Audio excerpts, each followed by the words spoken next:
The hippocampus guttulatus, also known as the long-snouted seahorse or maned seahorse, is a seahorse which lives in European waters. Global warming and ocean acidification caused by an increase in CO2 levels have been affecting the species over time. The rise in CO2 levels has been attributed to humans' fault as greenhouse gases and fossil fuels have caused this exponential rise in CO2 levels, which began as humans began the Industrial Revolution. Carbon dioxide levels have been increasing from 280 parts per million to 379. Because of this, the pH in the oceans will decrease 0.3 to 0.4 units by 2100. Greenhouse gases will also cause an increase of up to 6 degrees Celsius by the end of the century.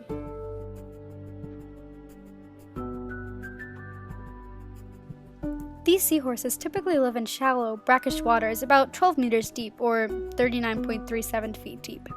They live in areas with shallow waters such as lagoons where seagrass and seaweed are present. Winters for these seahorses are spent in rocky areas and deeper waters. The seahorses need to live in a water temperature of 19.2 degrees Celsius.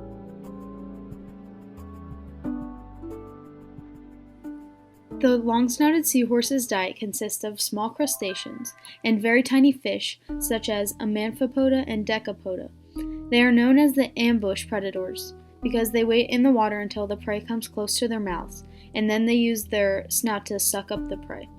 They are opportunistic hunters, meaning they eat what is available and they blend into their environment to feed on prey that swims by.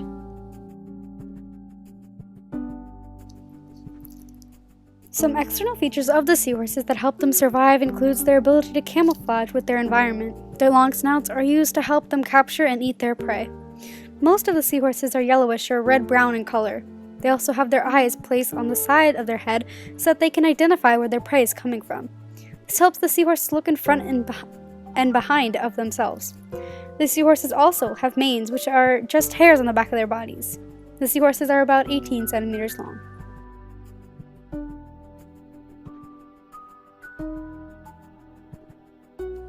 Some unique features about these seahorses include their mating traditions. For example, the females give the eggs to the males to fertilize within their bodies. Additionally, seahorses belong to the teleost group, and they have bony plates that make up their skeleton. As a result of this bony makeup, adult seahorses have few predators. Also, seahorses have an inflatable bladder which aids them in regulating their buoyancy in water. The gills are also used to obtain oxygen.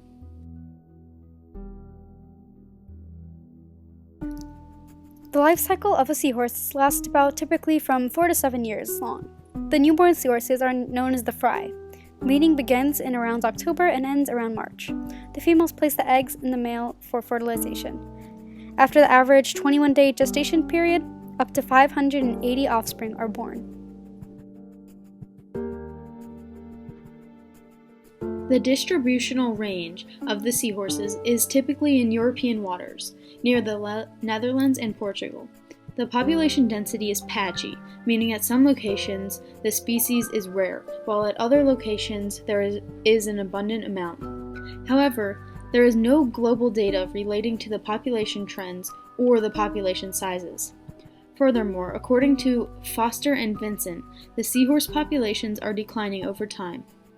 In the Ria Formosa, seahorse populations have decreased by up to 94% in only 5 years.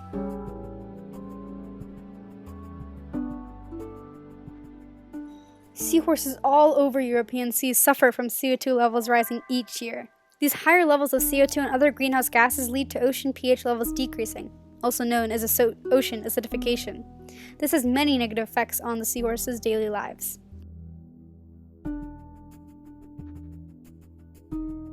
Negative effects of the ocean acidification for seahorses include their diet. Their surrounding organisms, possibly those of which they would eat, would migrate towards environments that are more suitable for them. This would cause a change in the food webs, as seahorses would be forced to find different organisms and prey for their energy. Seahorses themselves have very poor swimming abilities, and they depend on their ends to move around. This makes it difficult for them to move at a time of need when their environment changes to the point that they cannot live there.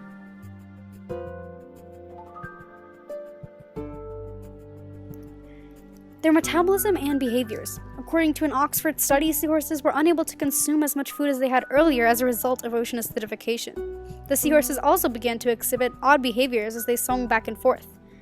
Breathing. Warm temperatures affected the seahorses as they were unable to consume as much oxygen as they had previously. Overall, ocean acidification affected the seahorses physically, metabolism and OCR, and behavioral. The scientists who conducted the experiment did note that the seahorses have resilience to the warming temperatures, yet not to the ocean acidification, which could have many negative effects on the seahorses. Seahorses are heterotrophic organisms that rely on other organisms for energy. The long-snouted seahorse consumes primary consumers including small crustaceans, thus making the long-snouted seahorse a secondary consumer. Here is an example of the food web. Ocean acidification and global warming are threatening the species as changes to their environment begin to occur. In a study conducted by Oxford University, the environments of adult long-snouted seahorses had temperature increases and decreases in pH levels. After completing their study, the researchers concluded that the seahorses were able to adapt to changes over time, but not at a fast rate. However, ocean acidification can be stopped today. Geothermal energy is a sustainable option that is extracted from the earth without burning fossil fuels. This renewable resource is also environmentally friendly. Using this alternative will reduce the dependence on fossil fuels. Geothermal emissions are minimal in comparison to fossil fuel emissions. Geothermal energy involves using the heat from the earth converted into energy. One of the most common ways to obtain this energy is hydrothermal convection, in which water is heated and turned into steam, which is used to power plants which make electricity. The different systems which use geothermal energy include the dry steam power plants, which use steam from underground sources that is piped to the power plant to power it. Flash steam power plants are when sources from underground water and heat are pumped into a low-pressure area and powered by a turbine which produces the electricity. Binary cycle power plants heat water underground and steam is created. This steam flows through a turbine and creates the energy and water which is recycled back into the ground. Geothermal energy also has an abundance of potential. Researching magma within the earth could expand the use of the energy to a great extent, because magma is very hot and could unlock much potential for this energy. Small houses can also benefit from the heating and cooling systems, which can be made with geothermal energy heating systems. Geothermal energy is not always the best alternative option. It should be used with care, and it does not have a lot of commercial applications. It also has not reached its fullest potential, as it could be used with the Earth's magma for more energy. Geothermal energy plants must be used cautiously, and if they are drilled into the Earth's crust, this can cause instability. Geothermal energy is not for everyone. It can also make some fossil fuels, though less than its competitors. It is also somewhat expensive, as it can cost up to $7 million. These plants work in optimal conditions and should not be used in conjunction with weak Earth crust. Geothermal energy cannot be used everywhere in the Earth's crust. Notify someone immediately if you use this energy source in the wrong area.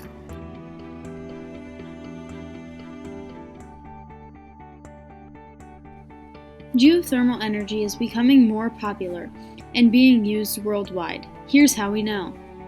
In New Zealand, for example, geothermal processes are used to dry timber and materials used to fuel the industrial processes.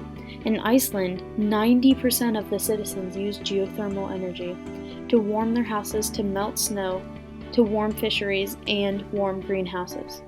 21 new plants were made by the end of 2014, and almost 200 were made by the year 2005, making 5 BW. The amount of geothermal energy being used has increased by 5% each year.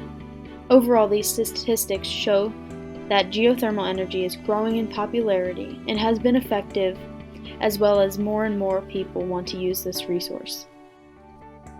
Geothermal power has the potential to provide up to 10% of America's power needs. according to the U.S. Department of Energy.